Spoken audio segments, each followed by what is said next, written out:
율법은 모세로 말미암아 주어진 것이요 은혜와 진리는 예수 그리스도로 말미암아 온 것이라.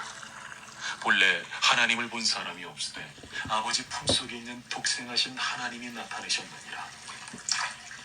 유대인들이 예루살렘에서 제사장들과 레위인들을 요한에게 보내요. 네가 누구냐? 물을 때에 요한의 증언이 이러하니라. 요한이 드러내어 말하고 숨기지 아니하니 드러내어 하는 말이 나는 그리스도가 아니라. 그러면 누구냐? 네가 엘리야냐? 나는 아니라. 네가 그 선지자냐? 아니라. 누구냐? 우리를 보낸 이들에게 대답하게 하라. 너는 네게 대하여 무엇이라 하느냐? 나는 선지자 이사야의 말과 같이 주의 길을 곧게 하라고 광야에서 외치는 자의 소리로라. 그들은 바리새인들이 보낸 자라.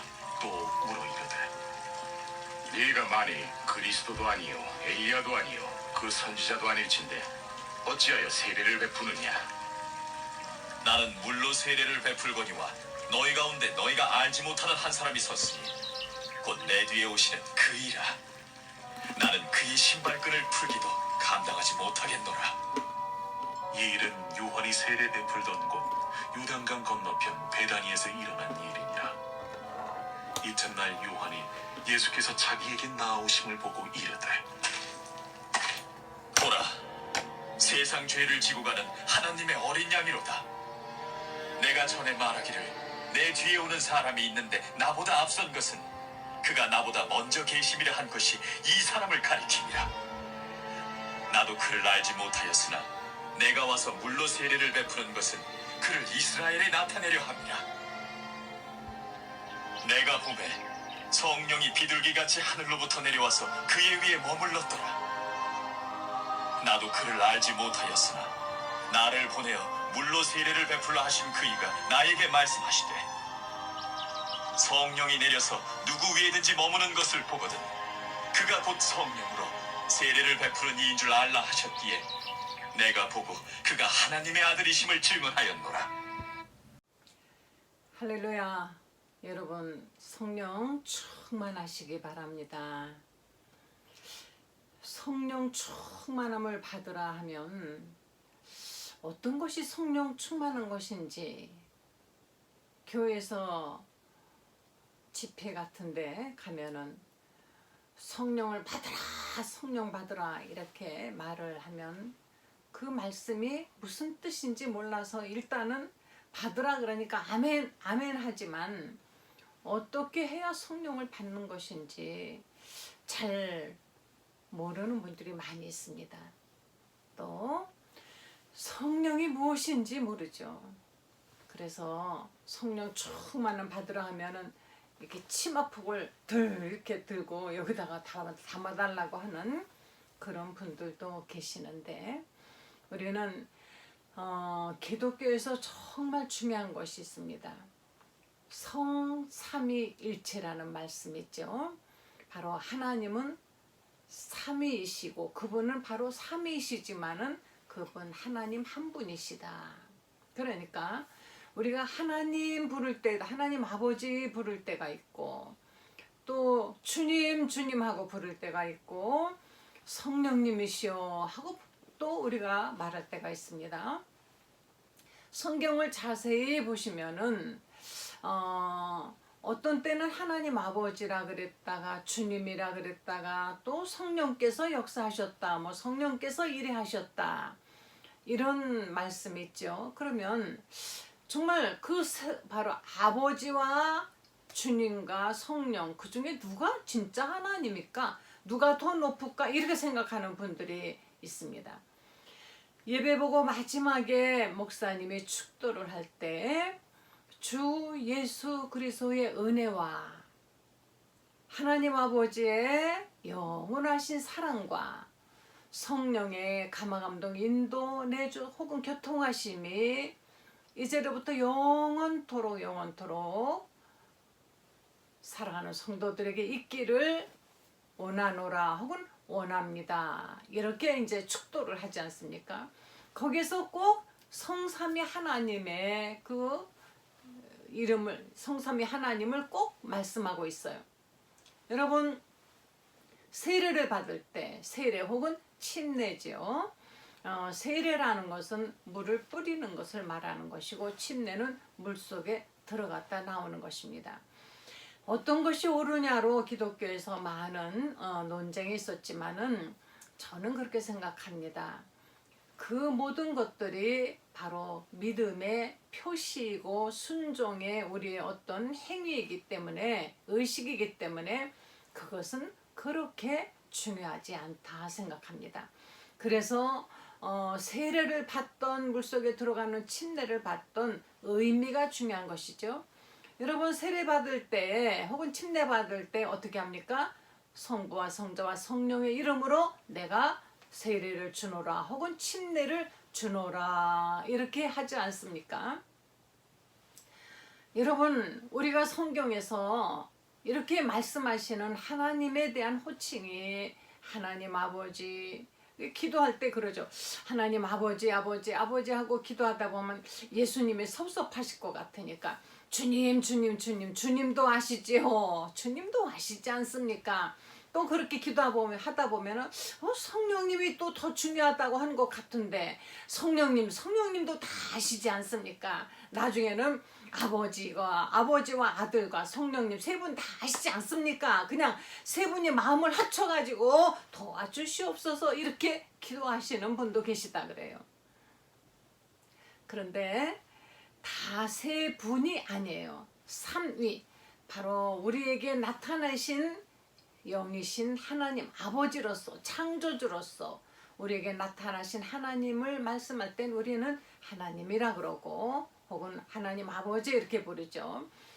말씀이 육신이 되어 이 땅에 우리를 위해서 희생하시기 위해서, 죽으시기 위해서 나타내신 하나님을 우리는 예수 그리스도 주님이라고 이렇게 부르기도 하죠. 그러나 과거에는 하나님도 주라고 불렀어요. 예수 그리스도. 다시 말하면 예수 그리스도는 태초부터 하나님의 품속에 있는 하나님의 그 생명의 말씀이 이 땅에 육신이 되어서, 다시 말하면 독생하신 하나님이 나타나셨느니라 하고 말씀하신 것처럼 독생하신 하나님이 나타내신 것입니다. 그것이 바로 우리가 예수 그리스도, 하나님의 아버지, 아들 예수님이죠. 그리고 예수님께서 오셔서 이제 가실 때 말씀하셨습니다. 내가 간다 하니까 제자들이 가시면 어떡하나, 여태까지 우리는 3년이나 예수님을 따라다녔는데 주님이 가버리시면 정말 큰일입니다.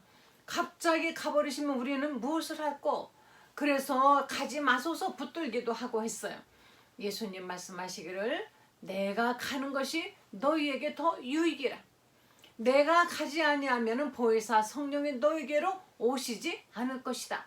그러나 보혜사 성령이 오시면은 그때는 그 성령께서 나에 대한 것을 너희에게 가르쳐주고 생각나게 하리라 이렇게 말씀을 하셨습니다. 그래서 예수님이 가시고 나서 성령을 보내주리라. 내가 너희에게 성령을 보내줄 때까지 몇 날이 못 되어 너희에게 성령을 내려줄 것이니 성령을 받으면 너희가 권능을 받게 될 것이다. 권능을 받으면은 그땐 예루살렘과 온 유대와 사마리아 땅끝까지 이르러 내 증인이 되리라 하고 말씀을 하셨습니다. 그래서 예수님의 그 말씀을 믿고 마가다락방에서 사람들이 기다렸어요. 하루, 이틀, 사흘 계속 기다려도 뭔가 오신다고 했는데 이제 안 오시니까 기다리다 그냥 포기하고 가버리고 120명밖에 안 남지 않았을 때 열흘 되던 날, 그때 성령이 임하셨다고 사도행전 2장에 말씀하고 있습니다. 그때 하늘로부터 바람 같은 소리가 있고 불의 혀 같은 갈라지는 것이 보이더니만은 사람들의 성령의 충만함을 받고 뭔가 방언으로 말하기 시작했다 그랬습니다. 그 후에 그곳에 모여있던 그 사람들의 그 역사하신 성령은 정말 능력의 성령으로 그 사람들이 어디 가든지 하나님의 나타나심을 나타낼 수 있는 그런 권능의 사람들이 되었다는 것이에요. 그래서 하나님 아버지와 아들과 바로 그 아들이 가신 다음에 예수님 대신에 보내주신 성령. 그러니까 하나님은 우리를 잠시도 그냥 하나님이 어디 계셔 하고 하지 않도록 잠시도 내버려 두지 아니하시고 과거에는 말씀으로 오실 것이다, 오실 것이다, 오실 것이다, 오실 것이다, 오실 것이다 계속 선지자들을 통해서 예언을 통해서 말씀하시고 정말 그 말씀이 그대로 말씀대로 육신이 되어 오셔서 이 땅에서 사셨습니다. 그런 다음에 예수님께서는 이제 인류의 죄를 다 속하시고 가셔서는 약속하신 대로 성령을 보내주셨어요. 그리고 나서는 성령을 받은 사람들이 나가서 복음을 전하고 또 그들도 성령의 충만함을 받고 또 나가 전하고 해서 오늘날 기독교 2000년 역사 속에 기독교는 이렇게 왕성하게 전파되게 되었던 것이며 하나님의 역사는 정말 엄청나게 이루어진 것입니다. 그래서 하나님의 그 말씀이 육신이 되어 오신 예수 그리스도, 그분은 우리에게 나타내 주신 하나님, 하나님의 현현이라 그러죠. 명백하게 우리에게 보여주신 하나님이셔요. 그러니까 빌립이 말했습니다. 주여 우리에게 좀 아버지를 보여주세요. 보면은 좀 믿을 것 같거든요. 정말 우리도 얼마나 하나님을 보고 싶어 합니까? 육신으로. 2000년 전에 예루살렘에 있었던 사람들은 예수님을 봤습니다. 어떤 사람들이? 모든 사람들이 본 게 아니에요. 예수님 구군에 있는 사람들, 예수님과 한 방에 있는 사람들, 예수님과 함께 다니던 제자들, 그리고 주위의 사람들, 그들은 예수님을 봤어요. 그러나 그들은 아무리 예수님이 이 땅에 우리를 만나러 오셨다 하더라도 기껏 예루살렘 거기에 밖에 예수님은 계시지 않았습니다.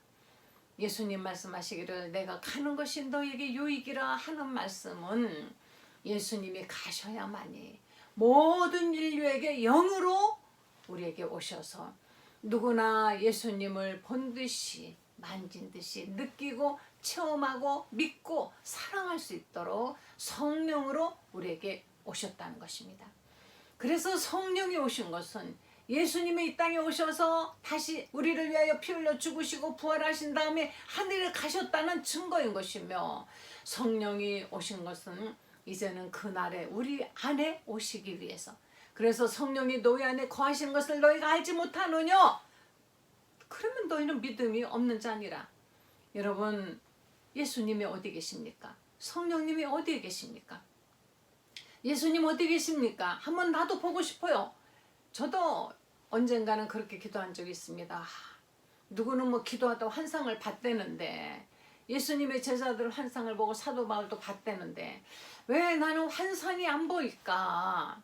그래서 눈을 찔끔 감고 하나님 나 좀 보여주세요. 막 너무너무 눈을 꼭 감고 막 보여주세요, 보여주세요, 보여주세요. 제가 초신자 때 그런 적이 있습니다. 그러는데요, 하도 눈을 꼭 감아서 그런지 눈에서 스파크가 막 일어나는 것 같은데 그것이 하나님이신가 하고 순간 생각했던 적이 정말 웃기는 일이 있었습니다. 그러나 제가 성경을 바로 알고 그때부터는 내가 이 육신이라는 이 육신 속에 있는 한은 하나님을, 내가 이 육신의 사람들 물체를 볼 수 있는 이것밖에 외에 영이신 하나님은 내가 내 육안으로는 볼 수 없지만 영안으로는 하나님을 볼 수 있다는 것을 깨달았습니다. 그래서 영이신 하나님을 성령에 충만하여서 성령으로 하나님의 성경을 읽고 기도하면서, 그리고 하나님을 본 듯이 하나님을 느끼면서 하나님을 깨달아가면서, 그래서 저는 어떤 내 이 육신으로 마치 육신의 사람을 보듯이 예수님을 본 적 없지만, 그러나 이 성경을 통하여서 이 성경 속에 있는 예수님을 그리고 성령님을 보고 느끼고 깨닫고 체험하게 된 것입니다. 할렐루야. 지금 이제 2000년 전에 마리아의 배를 통하여 오신 영이신 하나님, 말씀이신 하나님, 그 하나님이 육신되어 오신 예수 그리스도, 그분은 다시 성령으로 우리 안에 오셨습니다. 그러니까 점점 가까이 오신 거죠. 오리라 오리라 오리라 선지자들을 통하여 예언을 하시더니 예루살렘에 오셨습니다. 실질로. 그러더니만은 이제는 가셔가지고 성령으로 모든 전 인류에 믿는 자의 영혼 속에, 믿는 자의 그 심령 속에 성령이 오셨습니다. 할렐루야. 지금 그래서 예수님은 모든 사람들의 심령 안에 계시는 것입니다. 지금 나와 함께 계시는 것입니다. 저는 어떤 때 너무나 죄송해요. 지금 예수님이 멀리 계시는 것이 아니라 나와 함께 하시는데 내가 어디를 가고 있는가, 내가 무엇을 하고 있는가, 이거 다 보고 계시는데 어떤 때는 뭐 진짜 뭐 내 멋대로죠. 그러나 저는 그렇게 생각해요. 내가 길렀던 사랑하는 아이들이 엄마 아빠 있다고 예의 차린 적 있습니까? 그래도 너무 예뻤죠. 나쁜 짓만 안 하면 언제든지 용납하고 사랑했던 것처럼 우리 안에 계시는 성령님, 정말 내가 어디를 가든 무엇을 하든 죄만 짓지 않는다면 하나님은 우리와 기뻐하시고 우리를 사랑하시고 모든 것을 지켜주시고 하신다라는 것을 확실하게 믿는 것입니다. 성령이 우리 안에 오셨습니다. 2000년 전에 이제 앞으로 요한복음에서 성령에 관해서 집중적으로 우리가 말씀을 제가 전할 것이지만은 성령은 우리 안에 오셨어요. 예수님이 이 땅에 그와 같이 오셨을 때 예수님이 이같이 오리라는 것을 예수님보다 6개월 먼저 태어난 요한이 전했습니다. 이 요한이란 사람은, 이 요한은 보통 선지자가 아니에요. 아이를 낳지 못하는 엘리자벳에게 하나님의 성령이 임하셔가지고 아이를 낳게 되었습니다. 그리고 예언하기를, 바로 그 아버지에게 예언하기를 이는 광야에서 주의 길을 예비하는 외치는 자의 소리로 삼 것이다. 이 요한은, 세례 요한은요, 그 인생이 잉태될 때 목적이 벌써 있어가지고 잉태됐습니다. 무엇을? 부귀영화를 누리는 것이 아니라 훌륭한 사람이 되어서 사람들에게 존경받는 것이 아니에요. 그런 것이 아니라 예수님의 길을, 다시 말하면 예수님이 이분이 어떤 분이시다, 하늘에서 오신 분이시다라는 것을 사람들에게 알리고, 그리고 그것으로서 끝나는 것입니다. 그래서 세례 요한은 태어나가지고 예수님보다 6개월 먼저 태어나서 예수님이 공생애를 시작하시기 6개월 전에 나가서 이는 사람들에게 회개하라, 계속 회개하라. 왜 그들이 회개해야 될까요? 자기들이 죄인인 걸 모르는 것이에요. 인간은 누구나 태어날 때부터 죄인으로 태어납니다. 인간은 누구나 태어날 때부터 죄인으로 태어났는데 죄인이 아니라고 생각하고 있어요. 그래서 하나님이 필요 없다고 생각합니다. 회개가 필요 없다고 생각합니다. 예수님이 필요 없다고 생각합니다. 그러나 하나님은 너희는 모두가 다 죄인이라. 태어날 때부터 우리는 하나님의 말씀을 거역한 원죄라는 것을 가지고 태어납니다. 원죄가 있어요. 누구에게나 원죄가 있습니다. 그리고 이 땅에 살면서 우리는 생각하는 것이 모두가 다 어려서부터 그 생각이 악할 뿐임을 보셨다라고 창세기에 말씀하고 있어요. 사람들의 죄악이 관영할 때 하나님은 노아 당시에 홍수를 내려서 모든 사람들을 노아 식구 빼놓고는 다 물로 심판을 하시고 그 다음에 내가 다시는 물로 심판하지 아니하리라. 왜? 물로 육신은 죽여도 그 죄는 씻지 못하는 것이며 끊임없이 올라오는 인간들의 그 죄성을 해결할 길은 그것이 아니라는 걸 하나님 아시기 때문에. 그래서요, 우리는 아이들에게 선은 가르쳐야 됩니다. 계속해서 부모님의 아이들에게 착하게 사는 거, 선하게 마음먹는 거, 이럴 때는 어떻게 결정을 해야 되는가, 이런 것들 가르쳐야 돼요. 가르치지 않으면 아이들은 몰라요. 그런데 가르치기 전에 벌써 부모님이 하는 걸 아이들은 봅니다. 어떤 상황에서 부모님이 어떻게 결정하고 어떻게 말하고 하는 걸 애들은 무섭게 답습을 합니다. 그래서 아이들이 부모님을 보면은 그 부모님을 닮지요. 인간의 그 마음속에는 죄의 본성이 있어서 내버려 두면은 인간은 벌써 죄를 생각할 수밖에 없습니다. 아이들은 안 가르쳐도 정말 이렇게 뭐랄까, 영악하다 그러죠. 아주 아이들은 욕심 많고 사납고 애들도 죄를 져요. 애들끼리 싸우는 거 보면 힘이 없어서 그렇지, 능력이 없어서 그렇지 무섭게 싸우고 또 욕도 하고 때리기도 하고 뺏기도 하고, 정말 아이들도 죄를 크게 지을 수 있는 능력이 없는 것뿐이지 인간의 마음은 그와 같은 것이 있어요. 그러나 그것을 밖으로 드러내기에는 좀 더 이제 시간이 필요하고 나이가 필요하죠. 나이를 먹으면 점점점 죄의 모양이 커집니다. 구체적이 됩니다. 계획적이 됩니다. 아이들은 계획적인 죄를 짓지 않아요. 그때그때 자기에게 필요하면 그냥 대항하는 것인데, 나이를 먹으면은, 그래서 사람이 우발적인 죄를 진 것보다는 계획적인 죄를 진 사람에게 더 중한 어떤 형벌을 내리는 이유가 거기 있어요. 그런데 인간은 정말 어쩜 그렇게 그 계획부터가 악한지, 이래서 그 마음으로 짓는 마음의 죄, 그리고 행동으로 짓는 그런 죄를 인간은 범하고 있습니다. 죄 없다 할 수 있는 사람이 이 땅에 아무도 없건만, 그러나 사람들은 내가 이렇게 착한 일을 하면, 내가 혹시 죄를 안 짓고 나름 표를 내지 않고 속으로는 100번도 죄를 짓고 싶은 걸 밖으로 드러내지 않고 선하게 보이면서 이렇게 살았으니까 나는 죄 없다라고 생각하고 하나님 필요 없다라고 생각하고, 내가 죽은 후에 만약에 천당이 있다면, 천국이 있다면 내가 바로 간다. 이전에 저희 친정어머니 이제 돌아가셨지만은 그러신 적이 있어요. 이분은 남을 해코지 한 적이 없다고 생각하시고 정말 성실히 사셨고 착하시고 선하신 그런 분이신데, 나는 그렇게 죄진 거 없다 이렇게 말씀하시는 걸 들은 적이 있었어요. 교회 열심히 다니시라고 막 전도하니까 나는 죄진 적이 없다. 맞죠?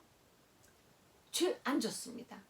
그러나 인간이 가지고 나온 그 원죄, 마음의 죄, 이런 것들을 미처 캐치하지 못하셨던 것이죠. 나중에 예수님 믿으시고 영접하실 때 어마어마하게 많이 우시더라고요. 내가 하나님 앞에 잘못했다고. 근데 뭘 그렇게 잘못했다고 하시는 건지, 그건 바로 정말 성령에 충만해서 그렇게 하는 거예요. 그러니까 나는 죄 없다, 죄 없다, 난 잘못한 거 없다, 지옥이 있다면 너네들이나 가라 하는 사람들은 아직까지 성령이 임하시지 않은 것입니다. 그런데 성령이 임하시면은 신기하게 내가 하나님 앞에 얼마나 죄를 많이 지었나, 내가 어떤 죄인인가 하는 것이 그냥 느껴집니다.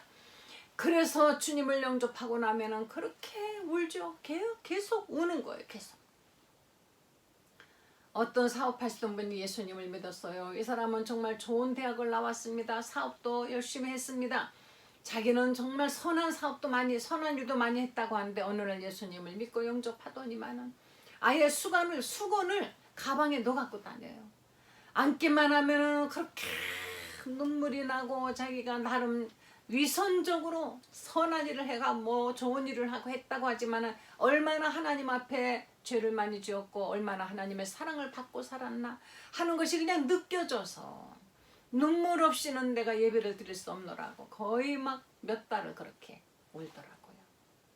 그 눈에서 뜨거운 눈물이 솟아나는 것, 그거는 바로 성령이 충만했기 때문인 것입니다.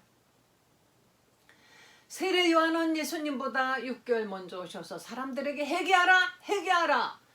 그런데 사람들이 나와서 회개하라 하니까 이제 나는 죄인입니다 하고 물속에 들어가 세례를 받고 나오는데, 바리새인, 사두개인, 서기관 이런 사람들은 나오질 않아요. 요한에서는. 그래서 요한은 이 독사의 새끼들아, 독사라는 것은 다시 말하면 마귀를 뜻하는 것이죠. 마귀의 자식들아 하는 것은 너희는 마귀와 똑같은 죄를 지은 그런 부류다. 내가 아브라함의 자손이라고, 다시 말하면 율법을 지켰다라고 그렇게 생각하지 말고 너희가 얼마나 죄를 많이 진 자들인지 아느냐. 이렇게 세례 요한이 무섭게 막 호령을 하면서, 세례 요한은 사람들을 저는 죄인입니다, 나는 정말 구세주가 필요한 죄인입니다. 하나님이 나를 구원해 주시지 않으면 나는 그 죄를 사함 받지 못하고 죽을 수밖에 영원히 형벌받을 수밖에 없습니다. 라는 것을 자백하는 그 길을 트기 위해서 죄인들이라고 자백을 해야 예수님이 오셔서 그들에게 사함을 주실 수가 있는 것 아닙니까? 그래서 죄를 깨닫는 회개를 받도록 했던 것입니다.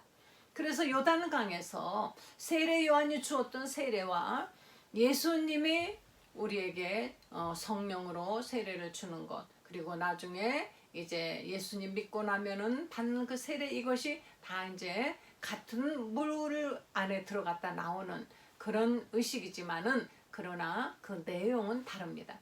이때 세례 요한은 사람들에게 회개하라. 그 당시에 헤롯도 너무너무 많은 죄를 지었어요. 요한은 두려운 사람이 없습니다. 모든 사람을 그냥 하나의 죄인으로 보는 것이에요.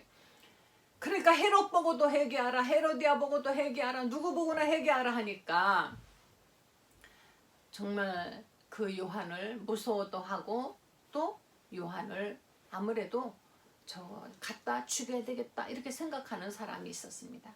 그가 바로 헤로디아였죠. 요한은 모든 사람들을 하나님의 눈으로 본 것입니다. 회개하라. 너 이런 죄 있어, 이런 죄 있어. 그것만으로 그저 죄를 드러내고 말려고 하는 것이 하나님의 뜻이 아니라 죄인인 걸 알고 회개해야만이, 다시 말하면은 병원에 가면은요, 먼저 검사를 엄청나게 많이 합니다. 뭐 이런 검사 저런 검사, 피 검사, 무슨 뭐 또 이렇게 요즘은 CT 검사까지 해서 검사를 하죠. 그 검사를 하는 이유가 뭡니까? 당신이 이렇게 암이 있습니다, 혹은 또 이런 병이 있습니다 하는 것은 바로 그에게 맞는 처방을 받아 병을 고치라는 데 의도가 있는 것처럼, 하나님의 말씀은 바로 하나님이 우리에게 네가 죄인인 걸 깨달아라 하는 것은, 그것은 바로 네가 죄인이니까 회개하고 나는 죄인입니다, 용서해 주세요, 저의 죄를 용서해 주세요 하고 하나님 앞에 진정한 구원을 바라는 자의 입장이 되라는 것입니다. 요한복음 1장 17절에 율법은 모세로 말미암아 온 것이요 은혜와 진리는 예수 그리스도로 말미암은 것이라 하는 그 말씀이 바로 그거인 것이, 율법이라는 것은, 율법에는 구원의 말씀이 없습니다. 율법은 정죄하는 법입니다. 정죄의 법. 이렇게 하면 죄인이고, 이렇게 하면 죄인이고, 이렇게 하면 죄인이고, 이렇게 한 사람은 죽여라, 이렇게 한 사람은 사람들이 다 같이 돌로 때려 죽여라, 뭐 이렇게 해서 죽여라, 모두가 죄인이고 죽여라. 그러니까 모두가 율법을 보면요, 나는 죄인일 수밖에 없는 것이에요. 그런데도 이 당시에 이스라엘 사람들, 바리새인, 서기관, 사두개인들, 율법주의자, 유대인, 이런 사람들은 나름 그 당시에 사회적으로 존경받는 사람들은 이 율법을 지키면은 의로워지는 줄 알고 지키려고 했습니다. 그래서 이 사람들이 율법을 지키는 거는 대단합니다. 안식일 정말 철저히 지킵니다. 안식일에는 아무것도 하지 말라 그래서 음식도 해먹지 않습니다. 또 겨드랑이 땀이 날 정도로 일을 하지 말라 그랬으니까 오죽하면 걷지도 않아요. 그냥 땀 날까봐.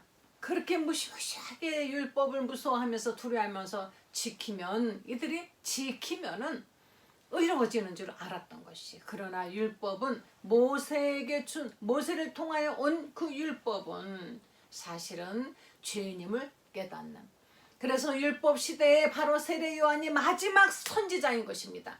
마지막 선지자가 와서 너희는 죄인이라는 것을 하나님 앞에 자백하라 하는 것입니다. 그래서 율법과 선지자는 바로 세례 요한까지요. 이 말씀은 세례 요한으로서 이제 더 이상의 율법은 이제 우리에게 주어지지 아니하고, 그리고 세례 요한이 우리에게 죄인이라는 것을 자백하라 함으로써 더 이상 선지자는 그 후로 오지 않았습니다. 그리고 나서는 죄인들이 하나님 앞에 저는 죄인입니다. 그러면은 하나님의 이제 은혜가 주어지는 것입니다. 값없이 아무것도 우리가 하지 않았어도 예수 그리스도가 그 모든 값을 다 치르고 죄값을 다 치르고 죽으심으로 우리는 구원을 받은 것입니다. 구원받고 깨끗해진 그 영혼에 하나님의 성령이 오셔서 우리를 성령 충만하게 늘 성령으로 우리가 신앙생활을 하게 하는 거예요.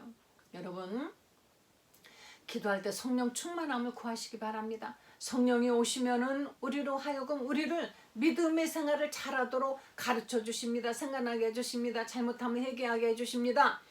아무리 기도를 하고 싶어도 기도가 안 됩니까? 기도도 하나님의 성령이 하게 해주시는 것이에요.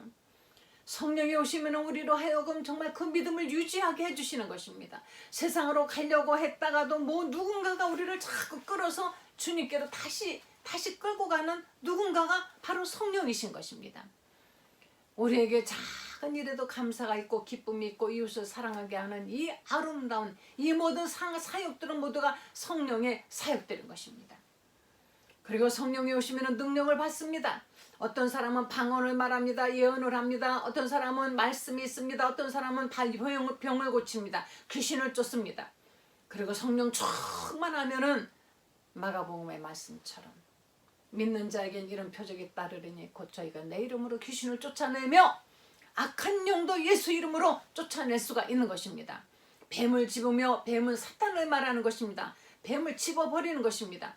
그리고 어떤 독을 마셔도 해를 받지 아니하며 성령 충만하면 뭐 요새 코로나 때문에 뭐 돌파 감염이다 해서 이제는 코로나 그 백신으로는 안 되는 무서운 지금 시대가 이제는 또 뭐 오미크론인가 해서 아프리카 무슨 코로나라는 것 그거 아프리카에서 온 그 변이 된 것 이것은 공기 중으로 전염이 된대요. 무섭습니다. 그러나 우리는 너무 두려워하지 마시고 우리가 해야 될 것은 철저히 하지만은 그러나 하나님이 늘 우리와 함께 하셔서 우리로 하여금 어떤 독을 마셔도 해를 받지 않고 늘 건지할 수 있도록 하나님이 우리에게 놀라운 능력을 주신다는 것입니다. 성령 충만해야 됩니다. 성령 충만해야 우리가 강하게 이기면서 살 수가 있고 하나님의 말씀을 또한 깨달을 수가 있어요. 아무리 성경을 읽어도 어떤 사람은 도대체 성경이 뭔지 왜 이렇게 성경만 보면 졸렵습니까? 이 성경이 수면제로 만들었나요? 이런 사람이 있어요. 아무리 읽어도 깨닫지 못합니까? 성령이 깨닫게 해주실 것입니다. 성령 충만함을 구하시고 성령 충만하여서 하나님의 은혜 안에 여러분 충만한 생활을 하시기를 바랍니다. 그래서 예수님이 오셔서는 우리에게 성령으로 세례를 주시기 위해서 오신 분이에요. 기도하시겠습니다. 하나님 감사합니다. 우리에게 성령 충만함을 주시고 이렇게 성령으로 예수님을 믿고 영접하여 하나님의 자녀가 되게 해주셔서 감사드립니다. 내 마음으로 내 의지로 된 것이 아니라 내가 이렇게 예수님을 믿게 된 것 성령의 인도함이었다는 것을 이제 깨달았습니다. 성령이시여 우리 안에서 충만하게 역사해 주시기 원합니다. 성령이여 우리 가정에서 충만하게 역사하시기 바랍니다. 성령이여 사랑하는 성도들의 교회가 충만하게 하옵시기를 간절히 간구드리옵나이다. 성도들의 자녀들이 충만하게 하여 주시옵소서. 이 나라의 성령의 역사가 더 뜨겁게 불길같이 일어나게 해주시기를 원합니다. 하나님 사랑하는 성도들 무엇보다도 성령 충만하여서 하나님의 말씀 깊이 깨닫고 능력 있는 성도가 되어서 이 험한 세상 이기며 살게 하여 주시옵소서. 예수님의 거룩하신 이름으로 기도했습니다.